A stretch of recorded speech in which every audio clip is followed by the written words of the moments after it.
Good evening, everyone. Thank you for being here. I'm really excited that there are so many people during this session.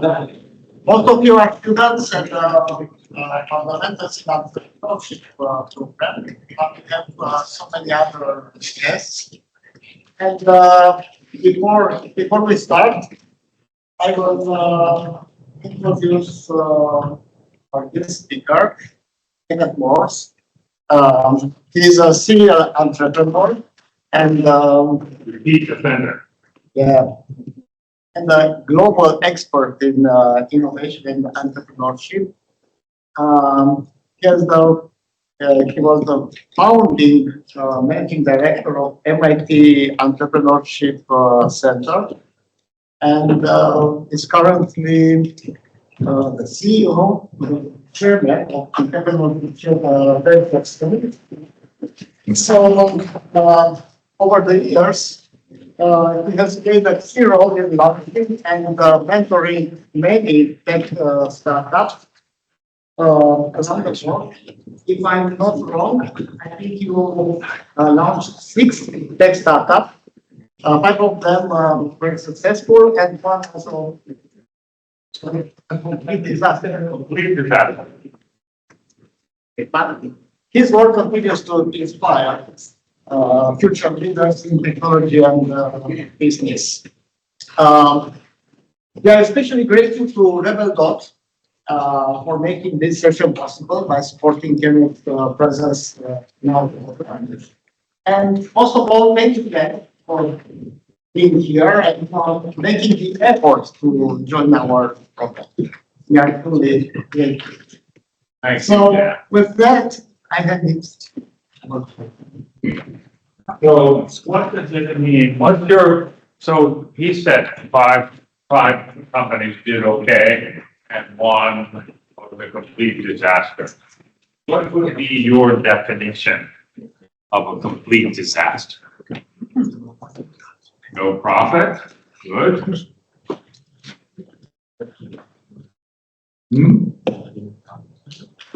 Nobody profited from it, that's right.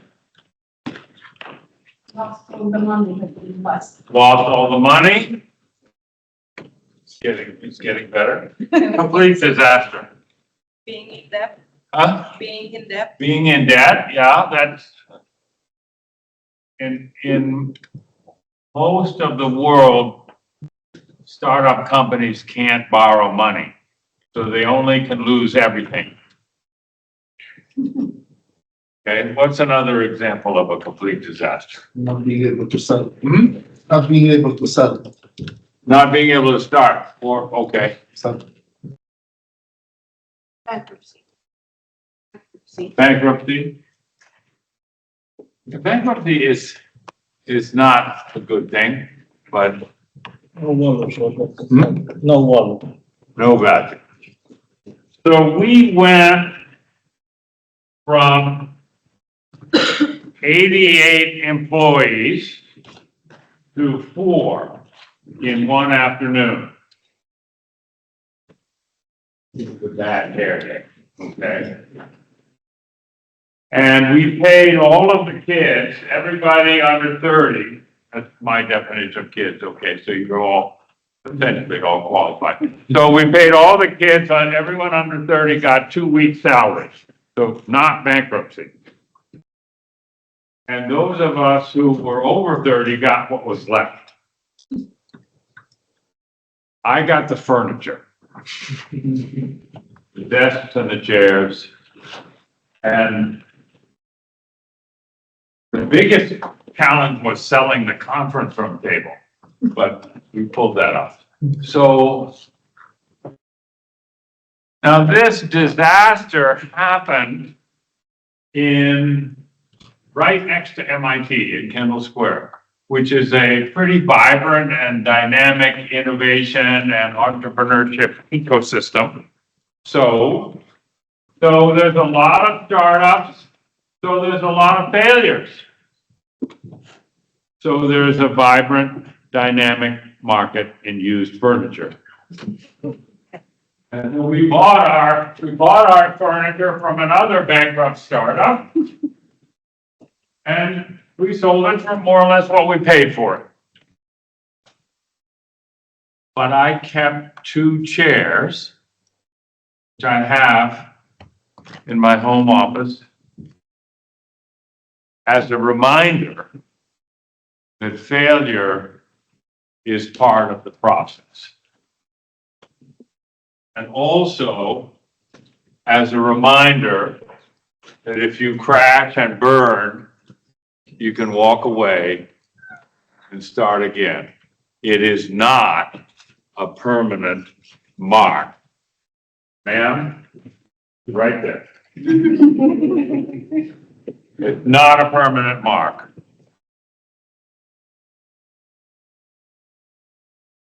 Take it for you.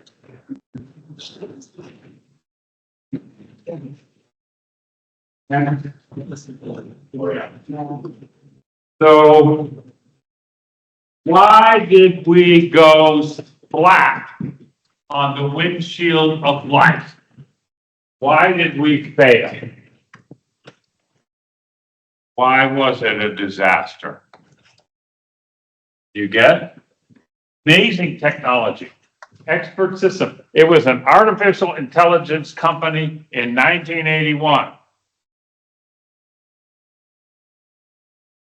Just doing some arithmetic here. How many of you were born? My God. All right, so it was an AI company in 1981. Too early. We went splat. Why did we die?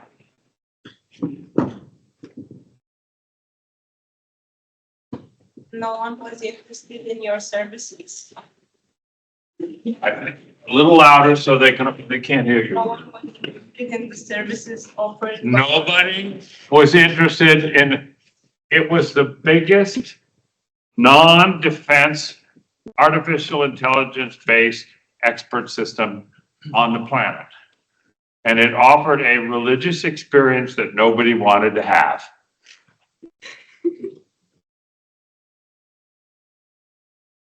Why else did we go splat? Why do you think? You didn't know how to promote your business? We didn't know how to promote the business. Stated another way, the CEO was an amazing techie. PhD. And he didn't love customers. And they could tell. So the first lesson for you guys to write down right now, get out a sheet of paper and a pencil or a pen and write this down.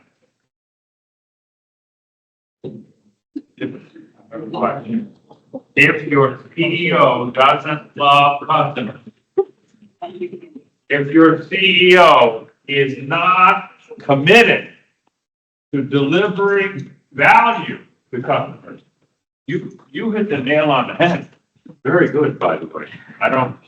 Do you do grading, Danny? I mean, she's good. She's, okay. If your CEO doesn't love customers, if he or she is not passionately committed to delivering value to customers, then either you get them out or you get out, because that company will go splat. Lesson number 1. You got, I had, Dan, you know, Dan is, he's adorable, right? You guys know that, right? So when Dan sneaked up on me and said, would you give me a talk? And I said, yes, I would, because I had the same problems when I was starting at IT as he has today. So we bonded immediately. We're brothers from different mothers, I guess. But then he said, oh, by the way, you have to, there has to be a quiz for students. So would you please write the question? So we're doing that together. But the first question is, if your CEO doesn't love customers, you're gonna be in deep yogurt. Okay. So, let's,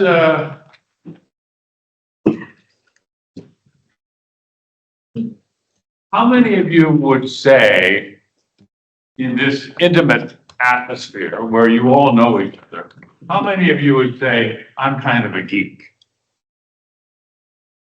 How many geeks have we got? Marius, raise your hand.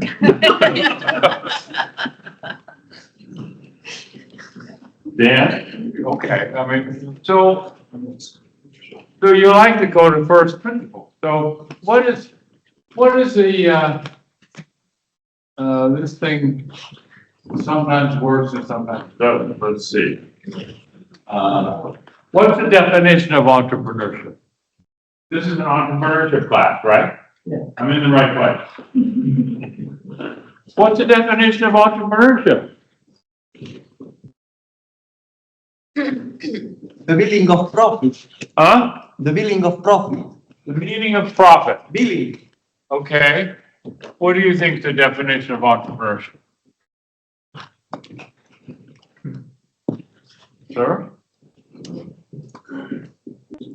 It's an entrepreneurship class. You must have thought this through. What is it?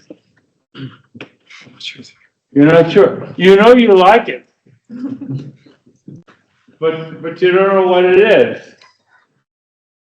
Huh? There is a raised hand. Okay, thank you. The ability to see opportunity to make business successful. The ability to see possibilities and make a business success. I think that's definitely in there. Any other suggestions? Thank you. Yes, ma'am. The creation of value. Speak up, they want to hear you. The creation of value. So, that's good. Thank you. Let's try this. I would say that entrepreneurship means starting a project without having the resources to finish. Let's just get started. Okay? It's not. I'm pressing the middle one, and I'm pointing it at the computer, but maybe I need to get closer.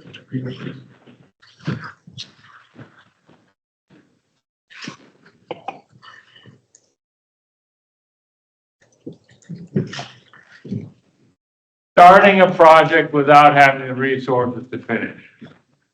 We'll figure it out. We'll get there, we'll do a POC, we'll get some money, and in the meantime, we'll be a ramen company. Are you familiar with the concept of a ramen company? Do you know, is ramen, is that a Romanian word? Noodles, right? Noodles. And what's the cheapest thing that you can buy in any store in Romania for dinner? Noodle soup, right? Invented by an entrepreneur in Japan after the war, by the way. Because they didn't have rice and they had wheat. So he took the wheat that he could get from the US Army and made noodles. There's a museum in Yokohama when you're there. Check it out. Okay, so ramen companies have no money, so the only thing that the employees need is ramen until you get a customer, okay, that pays you real money, or maybe. Okay, so what's the definition of innovation? First principle. Definition of innovation.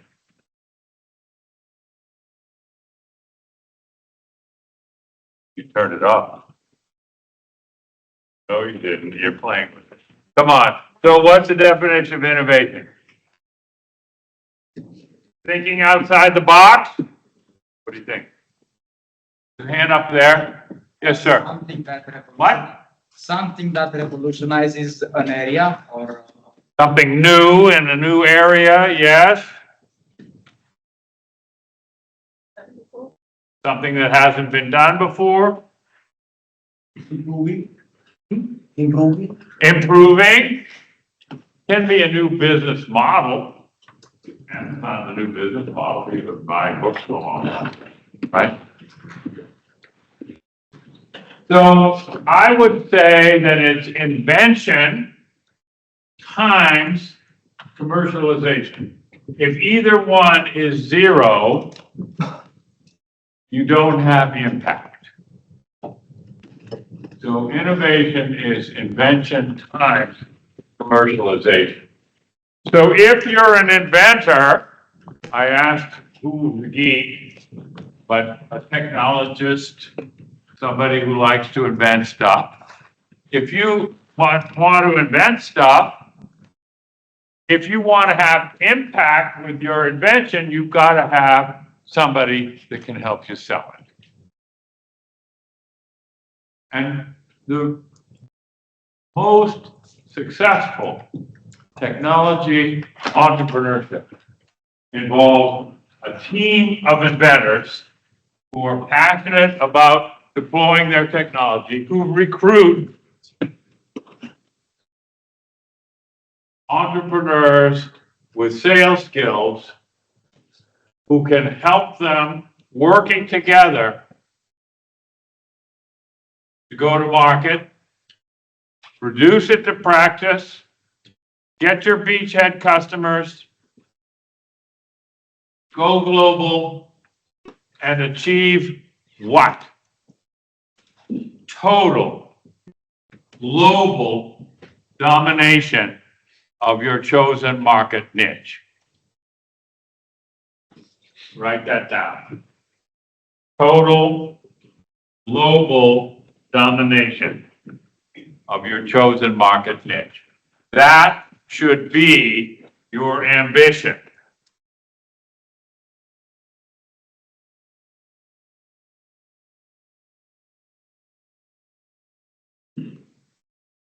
Let's talk about competition. The best universities compete for students. The best universities compete for faculty. The best universities have to get research funding, which means writing proposals that are on the mark. And the best universities say to their professors, you get to eat what you shoot. But if you can't raise money for your research, maybe you should go somewhere else where they're not ambitious and not competitive. Why am I saying that? Because I think the same applies to starting new companies.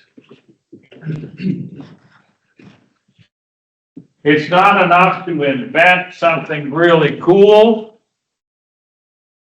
because inventions which remain or languish in an ivory tower, that's a shame. They need to be reduced to practice, taken to market, embraced, and become a global standard. Now, what about commercializing technology? You may not know this guy, Bob Langer. But Bob's a professor of chemical engineering at MIT, friend of mine, and he has started 61 companies out of his lab. I guess today's April, it's April, so 62. Okay. So, and what he says is, look, don't try to license your technology to some big company, because there are so many forces of evil in big companies that will try to prove that it won't work. They are allergic to outside ideas. NIH. Did you ever hear that concept? NIH, not invented here. The only way to commercialize your invention in a lab is start a company and be totally focused. And the less you have to eat, the better. Starvation is a good motivator. IBM was a ramen company once. Facebook was a ramen company. Microsoft was a ramen company. And many others. And most of the really cool companies, Unilever, HP, and so on, were started during a depression. Depressions and bad downturns in the economy are actually great for entrepreneurs because they really force you to focus. We're not going to build anything or try to sell anything that won't sell. Some of the greatest companies started at the bottom of a depression because the founders were hungry or starving.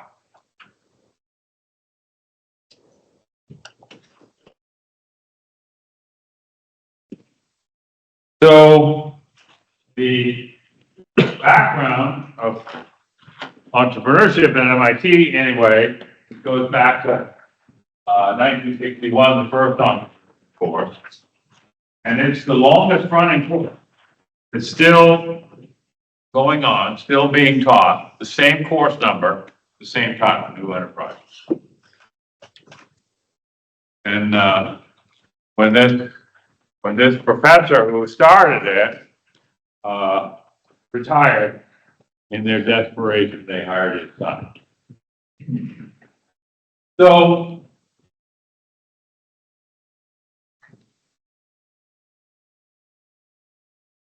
the president of the University College Dublin, at his inauguration speech, new guy.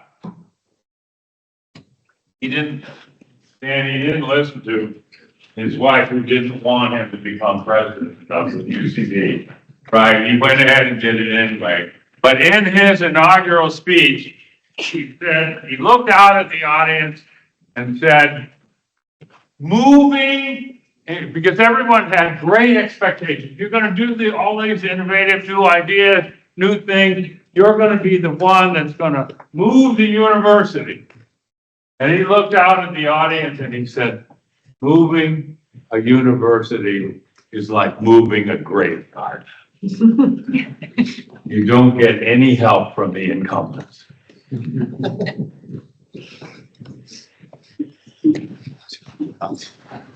If they don't stab you. At least they don't stab you. Okay, that's right. And unfortunately, I know exactly what you're talking about. Okay. Hey, let's have a group hug here. God, those gangsters. Yeah. Yeah. Yes, I do. Unfortunately. Okay. So how do you get innovation in the university? That's the students. They're the only ones who have a stake in change. That's you guys. Okay. The administration and the professors. So these are the student organizations that we started at MIT over a 10-year period to get energy into the entrepreneurial ecosystem. And you don't have to write it down, but it was the students that drove the entrepreneurship. So what can be taught? Okay, what can you teach about entrepreneurship?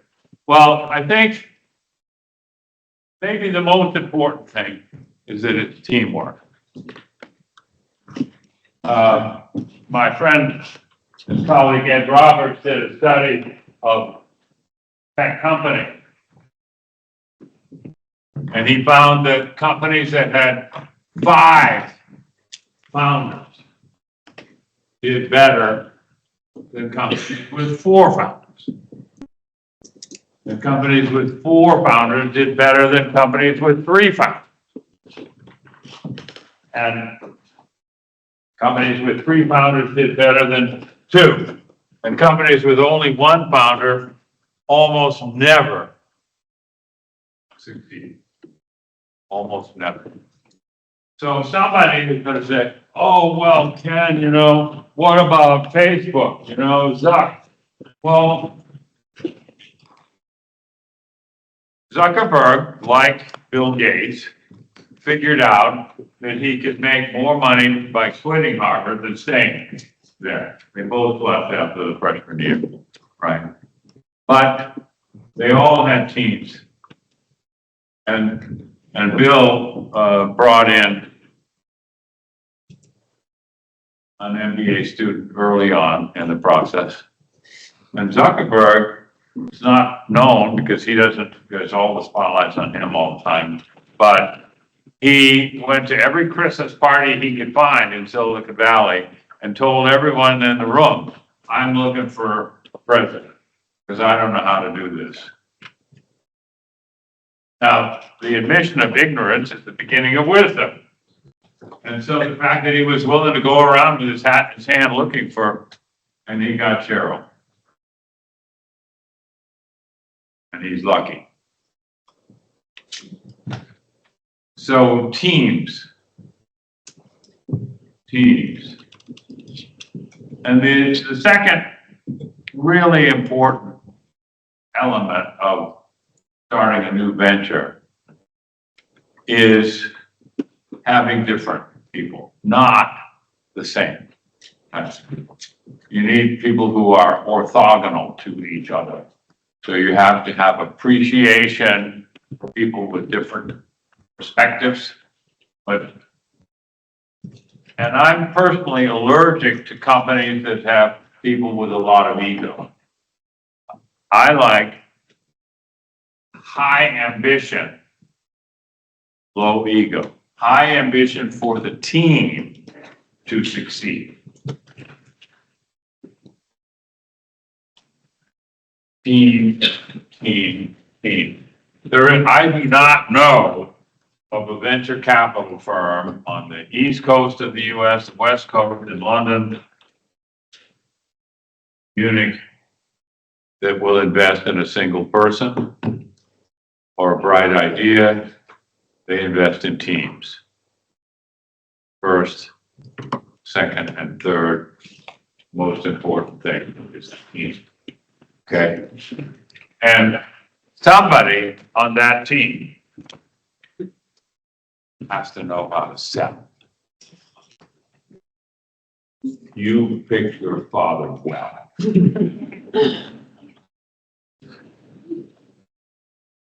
Because customers need to feel they have a relationship with you before they'll buy from you. And they won't buy from you unless they feel that you understand them. Now, you're lucky in this sense. You're all younger than millennials. Now, what's wrong with millennials? Do you have any older brothers and sisters that are millennials? They think it's all about them. They think they're the source of all sunshine. You're laughing. You've had to live through this a little bit. Okay. And as soon as you think it's all about you, and as soon as you go to see a customer, a potential customer, and talk about yourself rather than about that company, the game's over. You just blew it because it's not about you. It's about us. Okay. So, yeah, maybe this one should be one of the five. Is there anyone in the room who is studying business and willing to admit it in polite company? No. Nobody? Here. Yeah. So what does this stand for? CS, IM, IT, YM. Let's break it down. CS. Yeah, okay, see, Huh? Cash flow? Cash flow?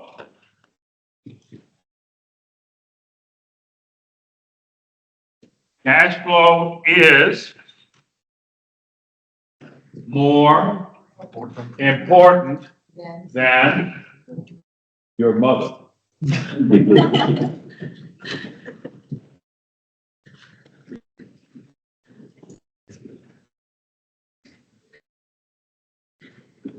Now, some of you have probably heard that you're supposed to write a business plan.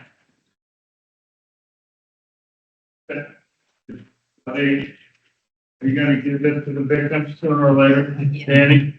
Okay, business plan. Business plan.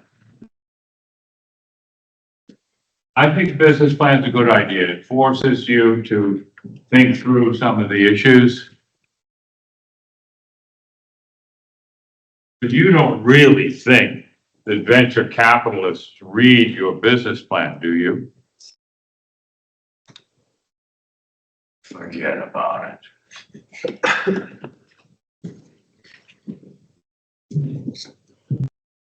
The venture capitalists are interested in the team. They're gonna reference check the team. They're gonna call friends who know you and say, are these guys any good? And they will read the first 2 pages only. And the first 2 pages describe who will be your first 10 customers and why they will buy. And if you can't distill your whole mission and value system and quantify the value proposition and express in numbers who is going to buy and why in 2 pages, you're going to get thrown back into open hearth and melted down again.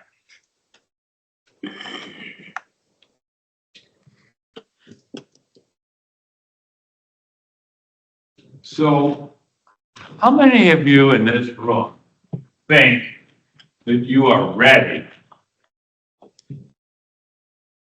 to start a technology company and acquire customers? And how many of you in this room think that when you call the CEO or the business unit manager of a major corporation, that they're going to pick up the phone and be happy to talk to you? Go ahead. Let's have some hands up. Who's ready to start their own company? Build the team, build the product, acquire the customers. You? Yeah, you're ready. I know, definitely. Marius is ready. The rest of you, I'm sorry. But the reason you're here and the reason we want you here and the reason I flew from Boston to come be with you tonight is because you will be ready in a few years, but you're not ready now. So write this down. NFW.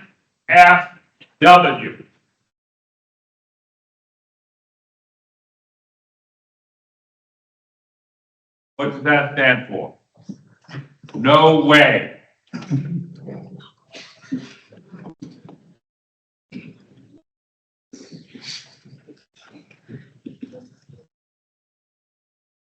My career advice to you,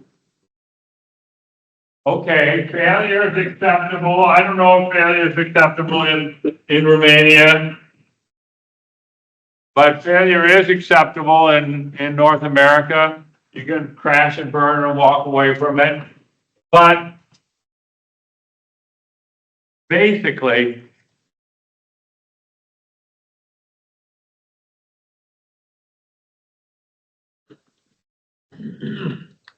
this is the career advice I have for you. Do well. Of course, you have to have your life experiences. Everybody knows undergraduate education is about drinking with friends and building your network and so on. But it's a really good idea to get A's in all of your classes, at least the science ones. Underwater basket weaving, you know, you can get a B. But you should really learn this stuff now and do wicked well, because if you don't, you're not going to get in the track for opportunities later.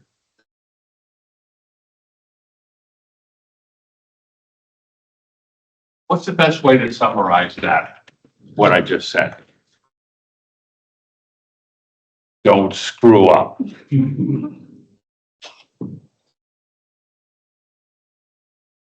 Do a really good job at school while you can. And then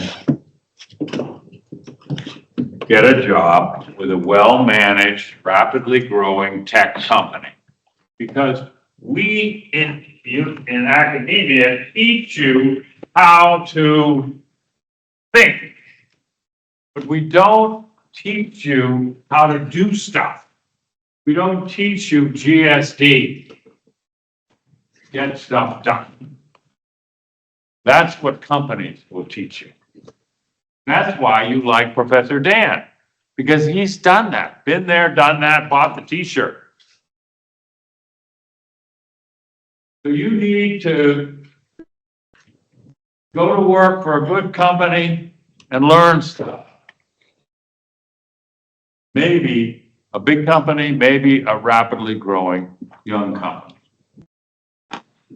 And then you'll be ready to do a startup. Not before.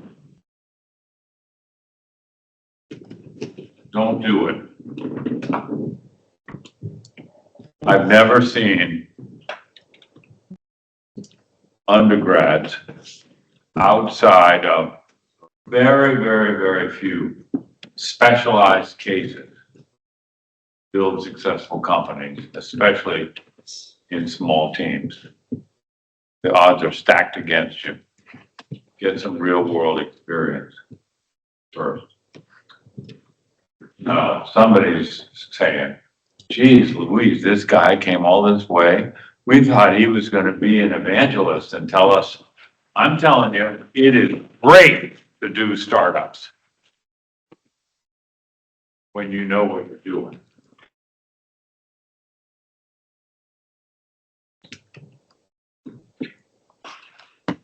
Dan, is it okay to tell a personal story? So, 6 of us started a company in computer networking before there were computers to network. So Bob Metcalf, who invented Ethernet with Greg Shaw and John Shaw, was my classmate at MIT, and he wanted to start a company, and the company's name was, get this is how geeky he was, Computer Communication Compatibility. Can you believe it? That was the name of the company. Can you imagine leaving a phone message? Hi, I'm from the Computer Communication Compatibility Company. Oh, just call back. Right. I'm not writing it down. So he hurled himself, and he had invented Ethernet at Xerox PARC, and he had gotten a PhD in applied math at Harvard, and he worked at Xerox PARC, so he had already, and Citibank for a year too, and stuff. So he had already had some real world experience, but he was still a geek. And he teamed up with Greg Shaw, who was also on the internet, on the Ethernet patent. And Howard Charney was the general counsel and the chief technology officer, because he was wicked smart. And they got nowhere. And then he called his fraternity brother from MIT and said, we need a business guy in this team because we're getting nowhere. And the next evening I was having dinner with his fraternity brother, and he said, don't you think it's time for you to quit going back and forth to China during the Cultural Revolution? Come on out to Silicon Valley and, okay. So I was a business guy. I just saw the business plan we wrote. Oh my God, it's embarrassing. But we wrote one, right? And we had VisiCalc in the back, right? There was more stuff. So the key point here is we had a team and it was all about the technology. And we were too early. So the venture capitalists, Wally Davis and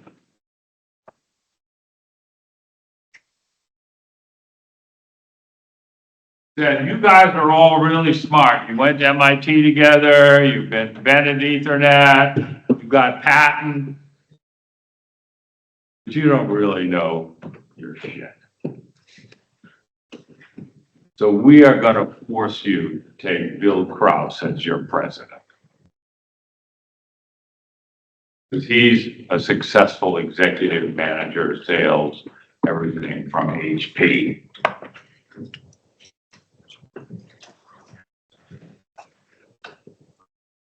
And they were right.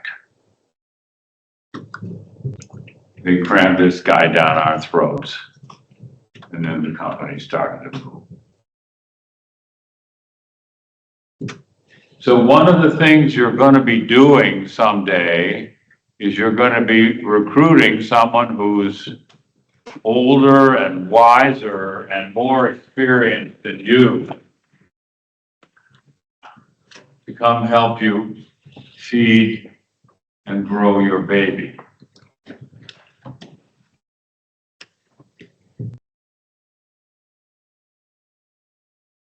And that's what the venture guys will make you do. They always want somebody who has, well, done it before. Well, the account worked out, the unicorn. I own a house without a mortgage, you know. Sometimes I just hated the man, but I learned more from him than anybody else I could ever work with. It was personal stories, okay, but was that empathetic? Is it okay? All right. So, critical success factors in entrepreneurship. You have to believe that startups can make it. You absolutely have to have real world experience. You got to be willing to be unconventional, maybe not oblivious to the fact you're a geek, but you know, hey, be willing to leave a big company to go do a startup. And here's the tricky part. Live in a society that supports, embraces, worships, adores, understands entrepreneurial innovation in technology. In that sense, you're probably living in the only city in Romania where that's true.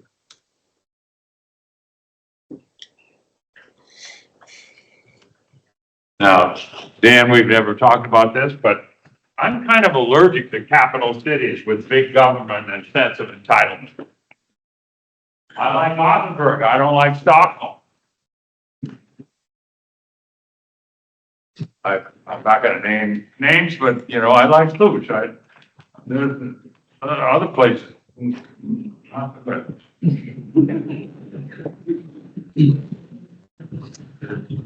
And lower life forms.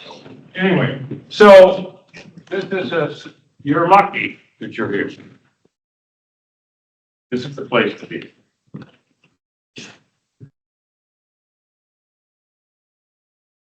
What do we look for in entrepreneurs? Integrity.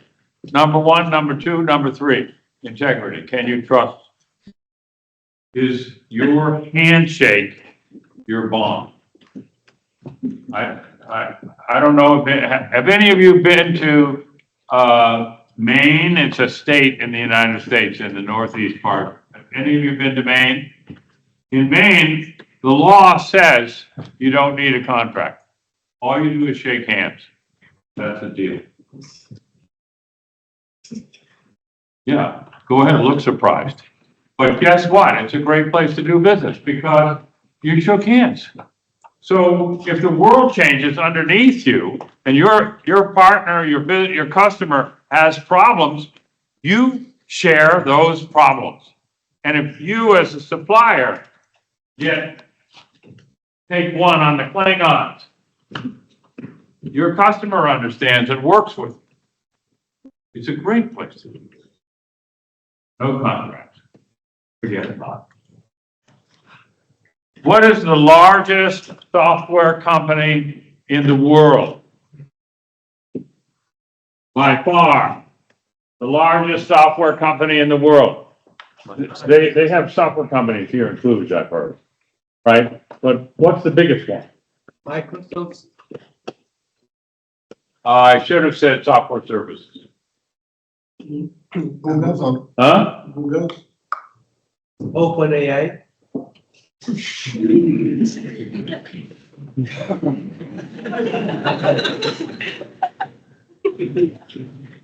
NTT Global.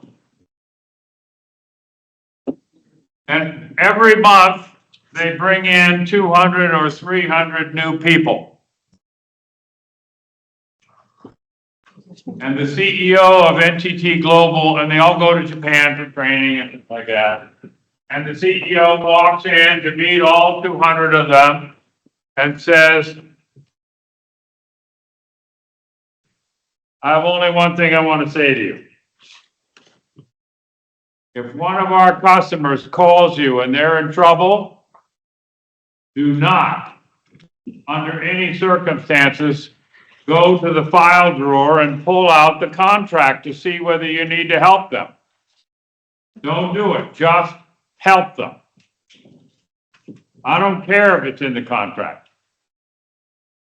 If you want to get fired, say no. No, if you say yes and it's not in the contract, you'll get promoted.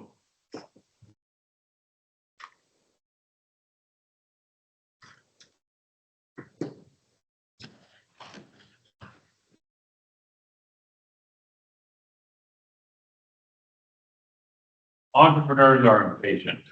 They're biased towards action. They want to get stuff done. GSP.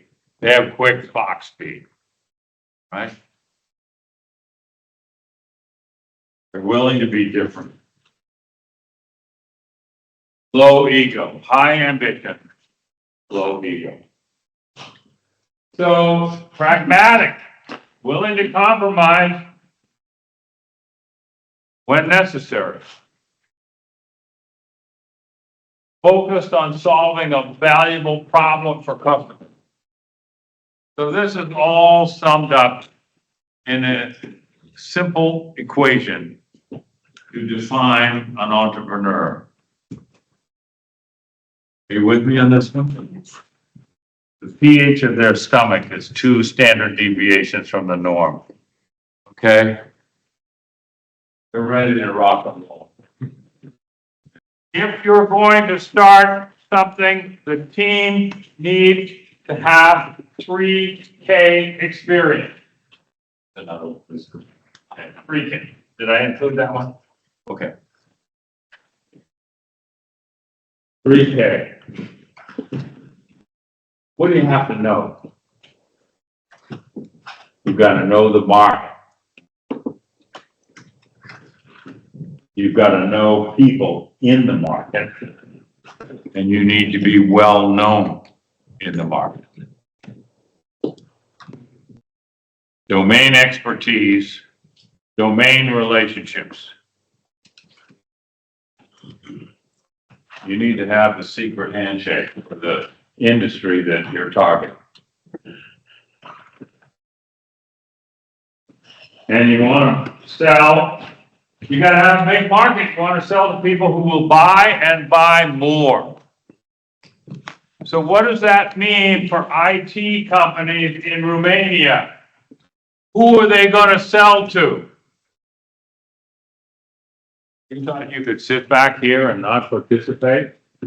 Participate. Yeah. You're an IT company in Cluj. You got 10 ambitious, hardworking, brilliant people. Who are you gonna sell to? Customers in it. To customers, right? And what are Romanian customers like?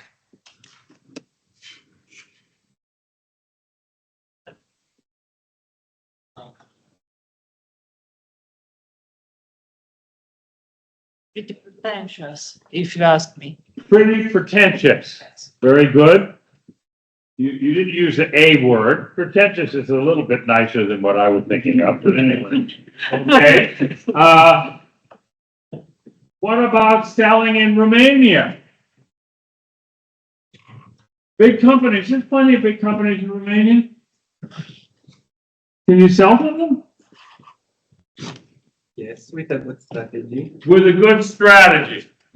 Now, are you an MBA student? No. Because that was a typical MBA answer. Okay, correct and totally unoperational. Okay, what? Who the hell are you gonna sell to if you're a young company in Cluj? Students, and they're rolling in money. They meet all of my criteria. Big market, will buy more, repay on time. I will allow you to withdraw that answer. Okay? Good. Who are you gonna sell to? Maybe foreign people Hmm? outside the Cluj. Outside of Cluj. So everyone outside of Cluj is a foreigner? Who are you gonna sell to? So you said large Romanian companies are pretentious. They're also very conservative. They're allergic to innovation. They were frightened by innovation as a child. They won't buy from a young company. It's too risky. So who the hell are you gonna sell to? Bigger company. Major companies where? Outside Romania. Very good. So how the heck are you gonna do that? I'm just guessing, but you don't own a suit. And even if you did get on an airplane and go to some other place, would you know how to sell to them? Not really. Not yet. Not yet, is what you meant. Yeah. Not yet. So the problem of starting a software company in Romania is the customers aren't here. They're allergic to dealing with young companies, pretty much. Is that true, Martin? Martin's got more frequent flyer miles than Carter's S-bills. So you gave the right answer, but it isn't going to be easy. You're going to have to be more experienced here than maybe anywhere else on the planet. There are plenty of other countries that have the same problem. In Germany, the big companies don't like to buy from startups. Oh, how do we know you're going to be around in 3 years? Well, if everybody says that, you won't be. Japan, worse, totally risk averse. Can't buy from small companies. So who are you going to sell to? Who are you going to call? What are you going to say? You need 3K people on your team who've done it before. I didn't like it when they told me that, but they were right.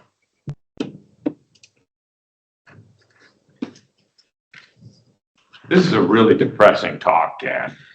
Right? But I can say that Your value proposition has to be quantifiable, referenceable, easy to explain. And you have to be able to explain it in less than 55 seconds to a potential customer, because that's all you get. Now, you can talk for hours to your uncle, but he can't buy from you. Somebody with money, power, and influence will give you 55 seconds. Which is better? You want to feel good? Talk to your uncle. You want to build a company? Talk to somebody that you're scared to death to be with.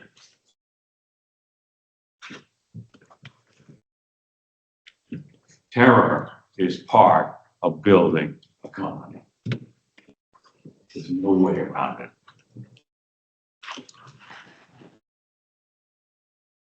So you're going to have to figure out how to shorten the sales cycle. This is what we're going to do next week, include how to shorten the sales cycle, how to reduce the uncertainty in the sales pipeline. Because good luck getting additional investment from a venture capitalist if you missed your freaking forecast the first time. Okay, you have to increase the average order size. You got to get beachhead customers in overseas markets and then leverage those by focusing on a few high value vertical markets. And then the hardest part, what you want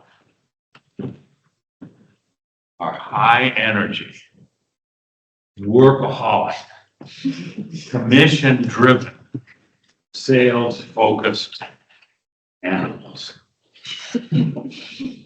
Sales animals. I want to quote from them. You go ahead. You won't be the first one, son. All right. Commission driven sales animal. Now, when you guys go home tonight and when you get up tomorrow morning and you're looking in the mirror, ask yourself, what 40-year-old guy who knows people in the corner office, who's pulling down 800 grand a year, 800,000 euros a year, is going to quit his job and come to work for me because I have a great idea. Think about it.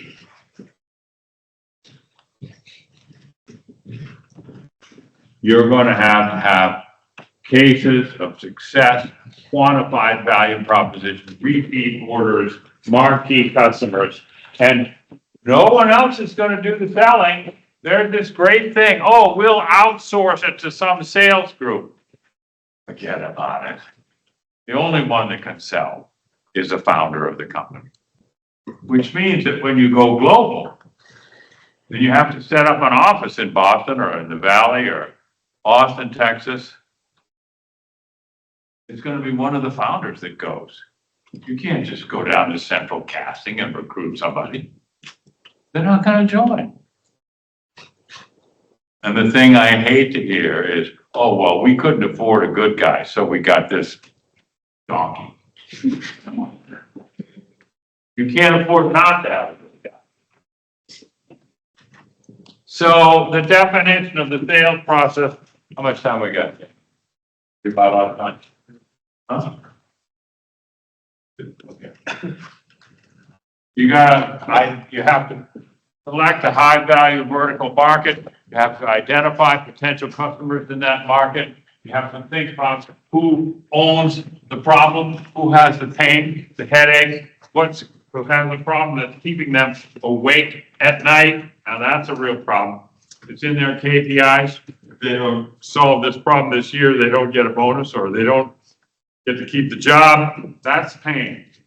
You want to identify that pain and be an aspirin for that pain, and then you stalk them. You find them at some conference, some trade show, some event, and you pitch to them. 55 seconds. That's all the time you get. purpose of the pitch is to get a meeting for 15 minutes. The purpose of the 15-minute meeting is to convince them to do an evaluation. Put on the ABBA music. Do you guys know ABBA, or is that all right? Take a chance on me, right? Okay, that's the evaluation.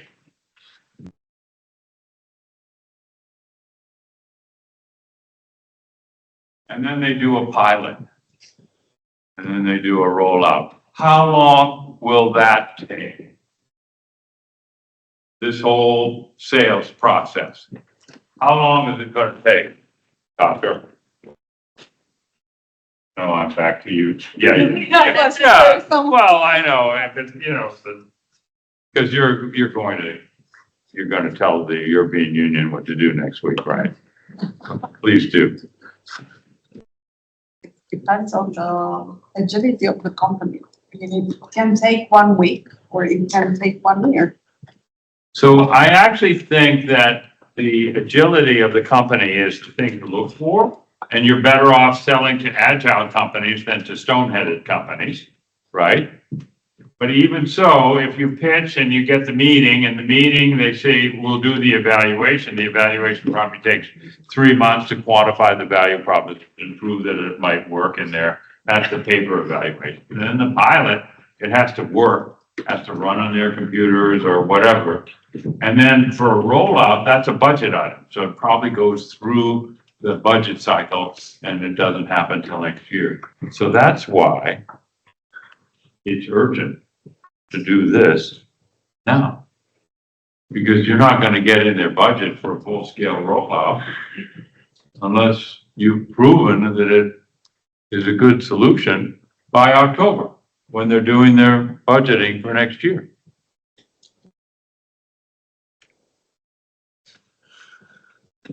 And as you said, it takes a year, but there's no time to lose.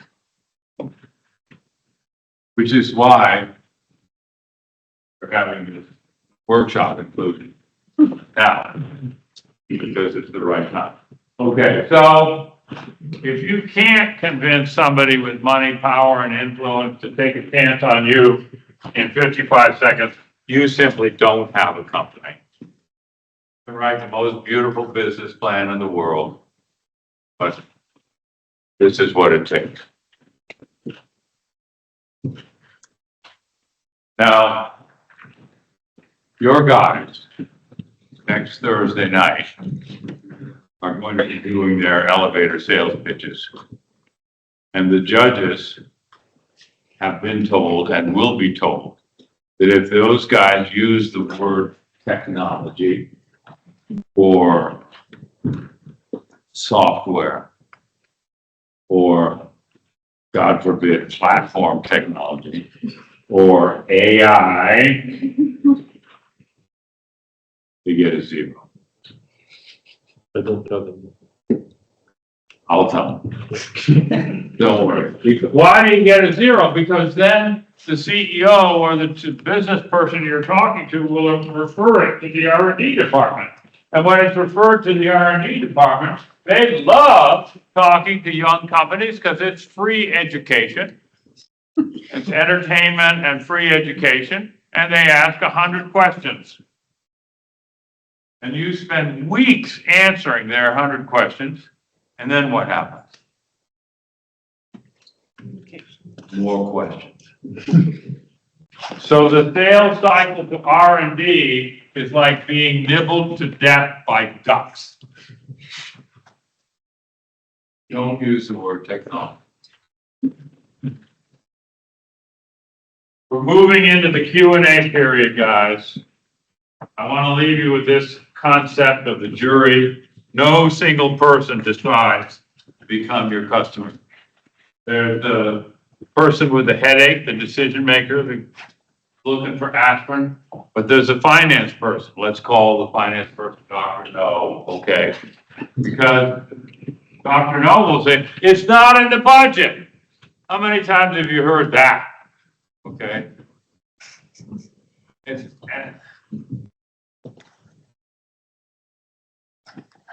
course, she said it depends how agile the company is, the customer. And you want to separate agile challenger type companies from defendant type companies. Okay, but that's what you. So what does it take? So now we're going to go with the Q&A. Anybody needs to leave, go have dinner.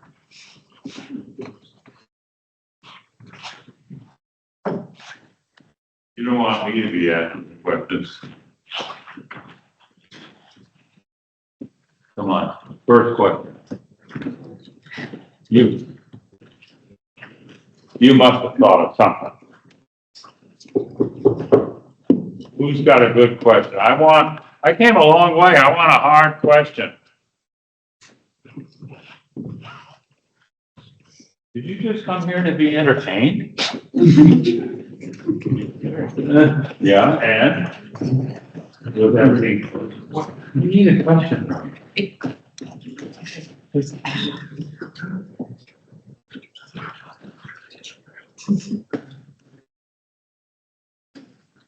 You saved her. You owe him. Do you know him? Well, meet him after class and tell him you owe him at least a beer. Maybe a bottle of good wine. Probably beer, not. Yes, sir. Thank you. So, You're next. based on the roadmap, let's call it, that you showed earlier, the one that tells you to go to university, Yes. get a job, then start the startup. When you're in university and working, how should you gain the experiences to start startup, the entrepreneurial side and all that comes with it? So, could you hear his question? Okay. I recommended a roadmap, and your question is, how can you get the experience in the university so that you'll even be attractive for the first job? Yeah. What do you think? People think internships. Internships, very good. What else? The answer is not in your pacifier. Okay, so what else? So internships are key because you're at the practical coal face of industry. Yeah, internships are great. And do you think it's better to have internships in other countries or here in comfortable Cluj? Probably in other countries. Like which ones? The ones with, let's say I study computer science. Yes. So the ones with bigger influence at this side. Like? Like, I don't know if it's possible, countries like the UK or UK, good. What else? What are the other countries that have IT culture and infrastructure? USA.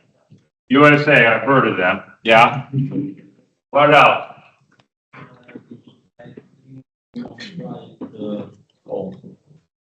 Hmm? Trying here. Don't. Get the hell out of here as fast as you can. Because you need to be tumbled in a global bowl mill. She's right. He's right. You know everybody you need to know in Cluj. Go get some experience outside. Berlin. German, Berlin. Yeah, Berlin is one of the places where they're trying to start a lot of IT companies. I meant exactly the way I said it. They're trying to start a lot of IT companies. What are some countries that have a lot of IT companies? US, of course, UK, Estonia. Japan. And it's not new in Estonia. They've been doing this for a long time. Skype was started in Estonia. China, Huh? China. Well, They're copying everything. Japan.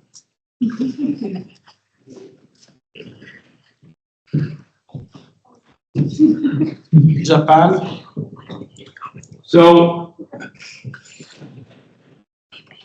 it's really a good idea to have business experience in Japan. You're dead right. But I would say that for the summer, while you're a student, Scandinavia has superb IT companies. He went to Norway, he picked up a guy in the coffee hour and they became a customer. Because they get it. They get the outsourcing thing, they get the novel technology thing, and they like what you had to say. And they needed you, but they were willing to say they needed you. Big Romanian companies aren't willing to say they need help.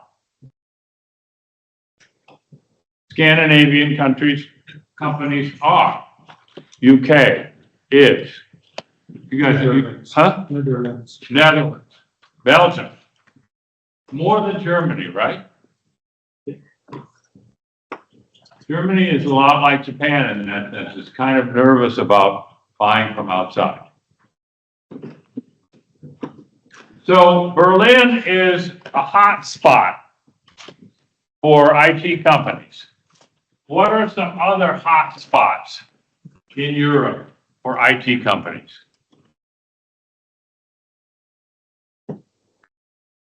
Portugal. I think they fit more in the wannabe category, but I think Barcelona has a huge magnet for. I think Stockholm and Gothenburg, Oslo and Trondheim, Copenhagen. Those. I noticed I didn't say Paris, huh? Dublin. Dublin has big companies. A great place to go for an internship would be with one of the American companies in Dublin. Thank you. Got that. So the first thing, get real world experience working for well-managed, rapidly growing companies that are smart enough to know that they could use a bright guy like you.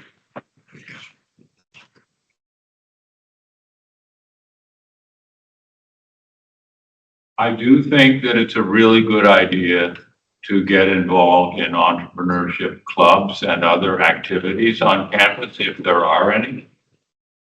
I do think it's a good idea, even though they're pretty feeble, to go to the venture capital firms and say, hey, this is my 5-year plan, my 10-year plan is this.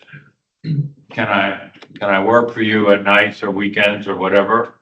And learn more about what it means to build a venture. If they'll take you, it's always an issue. But great question. Okay, now, next question. I know you didn't have your hand out, you just combing your hair, but come on, guys. I need a really, really good question. What can you do for us? They're all waiting for you. There is a hand.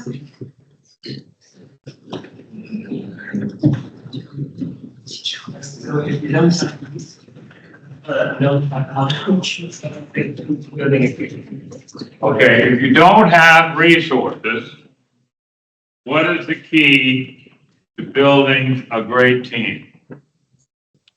Most of the unicorns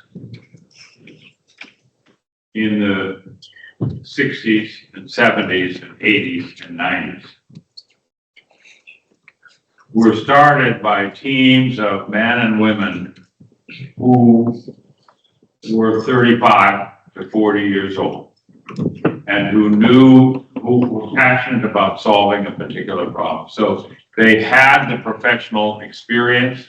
In many cases, they had worked together. There were technology people, business people in the teams. And the model of the genius inventor and the genius business guy and some other people with them, they knew each other. And there's the news media doesn't do justice to the entrepreneurship process because they love to focus on the guy. Because it's easier for them. And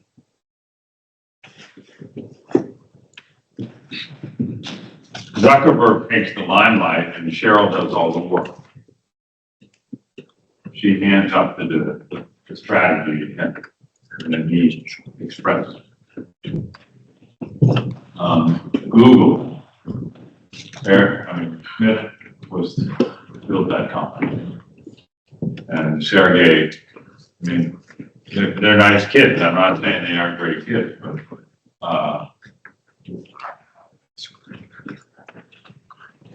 so you need to have a team that's done it. So your job for now is don't do a startup, get on a team, people who've done it before, and work your butt off day and night, 24/7. And I just want to say one thing about work-life balance. Forget about it. The time to have work-life balance is later. For now, just work. Because you don't know anything. So you have to, so your ability to move up the experience curve so that you can get on a team, like you were just saying, is you have to work 24/7, 365. And your credibility and ability to contribute and get the jobs that you want is based on work times brains times time. So does this work? I like this technology, okay? So this is your life. This is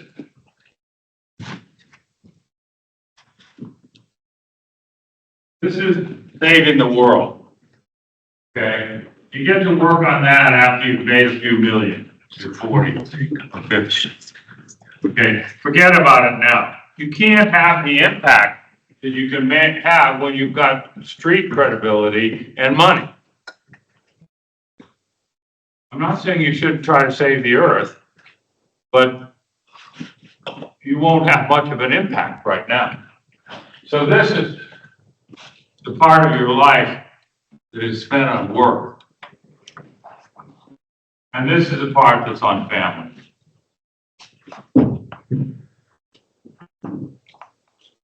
Now's the time. I can tell you, men don't grow up until they're 30. Every woman in this room should know that. Don't marry anybody until they're 30. Write that down. Men don't grow up till they're 30. So if you're a young man, go and work and get street cred and get earning power and get tumbled in a ball mill, get your rough edges smoothed off, and you'll be a much better family person. And you'll be much more able to contribute to the society that we all know needs our help. You have a lot more ability to save the planet if you've got $10 million in your pocket than you do today. You are a much better spouse if you learn how to run thing in an office. And you'll be much better able to raise your kids properly if you've got businesses or been in business and you can violate the child labor laws and involve your kids in your company when they're 6, 8, and 10. That's the best thing you can do. That's why you're here. And I'm glad you, because, okay, so this is just one guy's opinion. And, you know, that isn't why I came, but it is the answer, the long answer to your question. Get the experience, become valuable in the workplace before you try to start a company.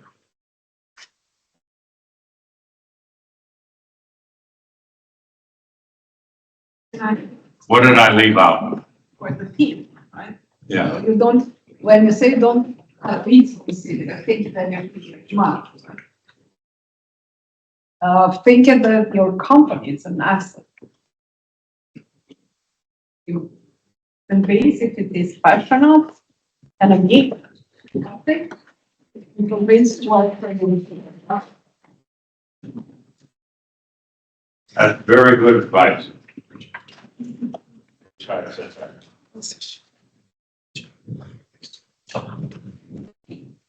Next question.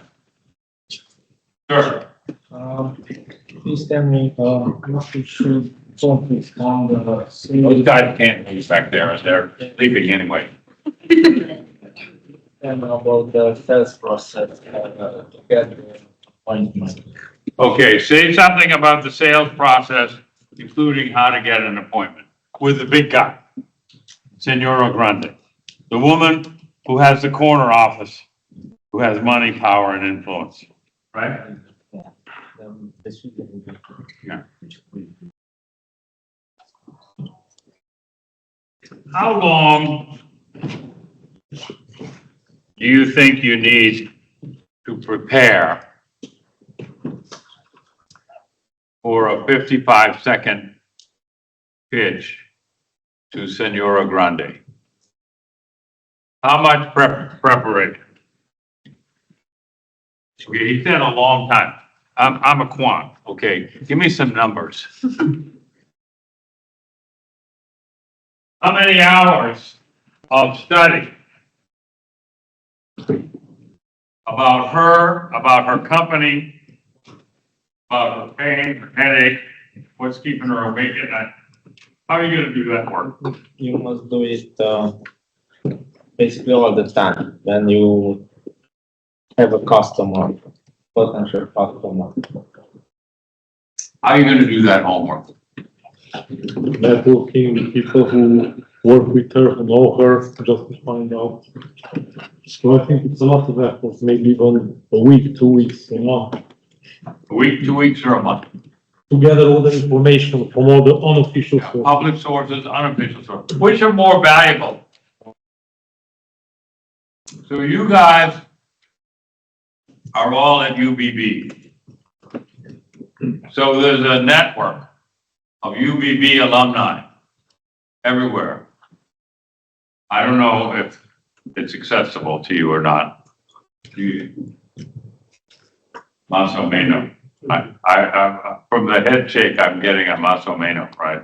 Little bit, but you need to find out what's keeping her awake at night. What are her KPIs, the key performance indicators? What does she have to do to get a bonus or to keep her job, right? And you need to weave that into an elevator sales pitch. And the purpose of the elevator sales pitch is to get a meeting.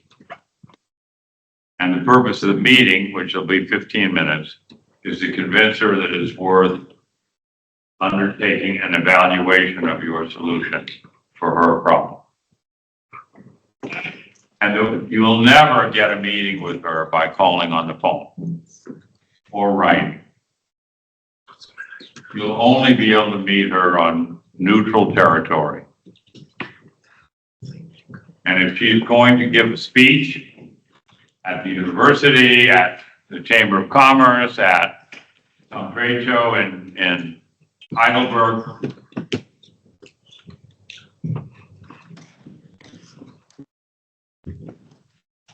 You need to stalk her and pitch to her. Now, she's giving a speech, okay, in Heidelberg, for lunch, okay? So do you want to speak with her before her talk or afterwards? She's going to be nervous, right? So you don't want to talk to her before.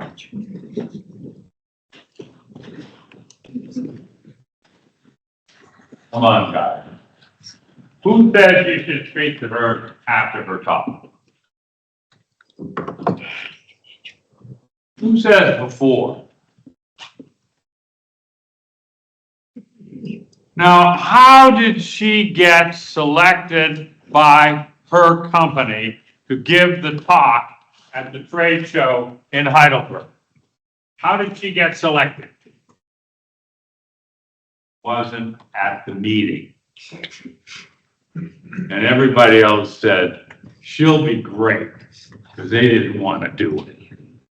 These people all know how to give speeches, and they're not nervous. So you want to talk to her before her speech. Because what happens after her speech? She's surrounded by people of lesser intelligence, pressing their business cards into her palm, trying to tell their life story as if she cared. I almost used another phrase, but I think you know what I'm talking about. Before.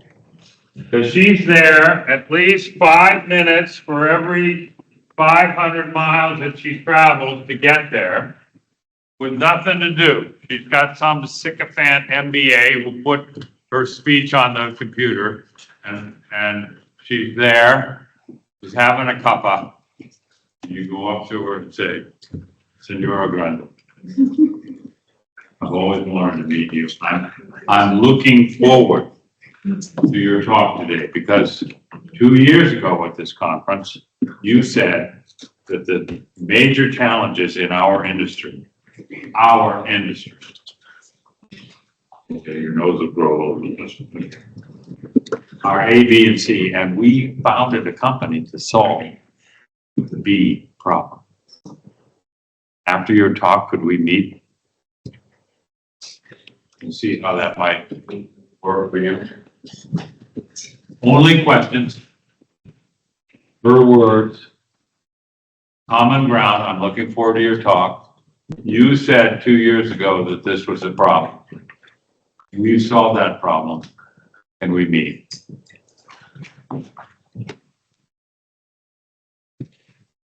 And use the T word. And then use the S word.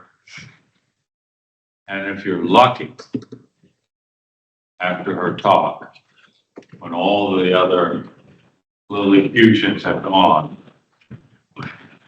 she'll say, hey, let's have lunch. It has happened. And then you get more than 15 minutes.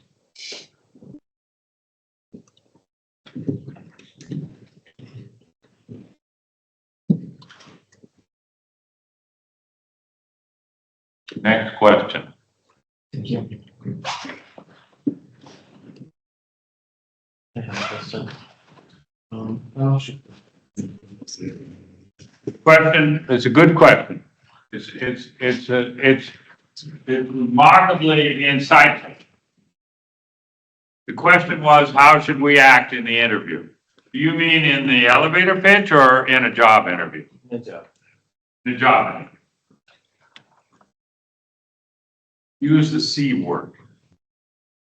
Contribution.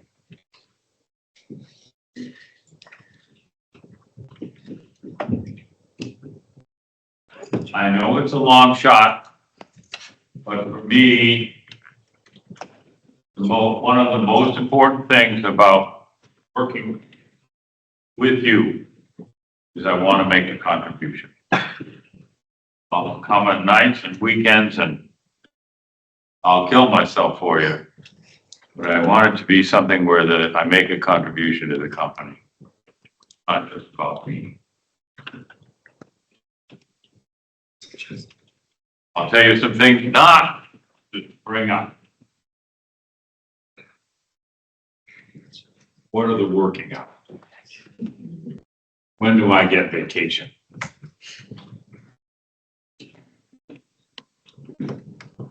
You don't want vacation now. That's the last thing you want or need. You're dying for experience.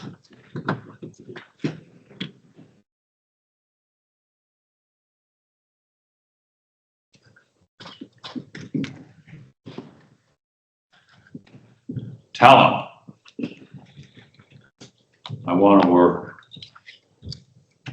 as long as I can every day until you throw me out. Have to, because I don't know anything.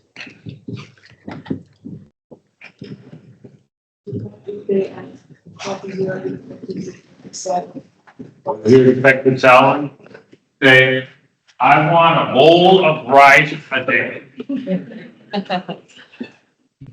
And if I deliver for you, then you can put meat on it. I want the lowest salary that's allowed by law. And later, if I deliver for you, you can give me more.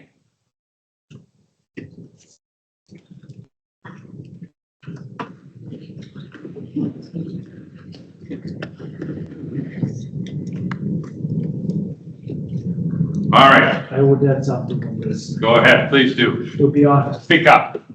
to be honest in an interview, there's a lot of young people, they come and they try to impress and say who they are not actually. And in the first week, you will know. Right. Tell the truth. That's a good strategy over the long term as well, by the way, but Of course. be honest in the interview. Here's what I know, here's what I don't know, and here's what I don't know, I don't know.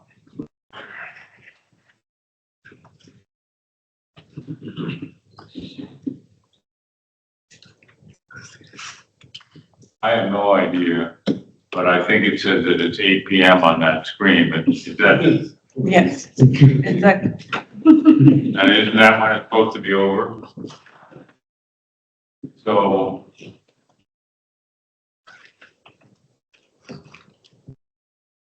Luck, guys. You're lucky.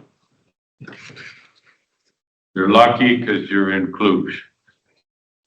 You're lucky because you have Professor Dan. You're lucky because you've got companies like these two and others around you. It is a perfect time to be studying engineering and computer science. And I want to hear all about your successes 10 years from now. Thank you.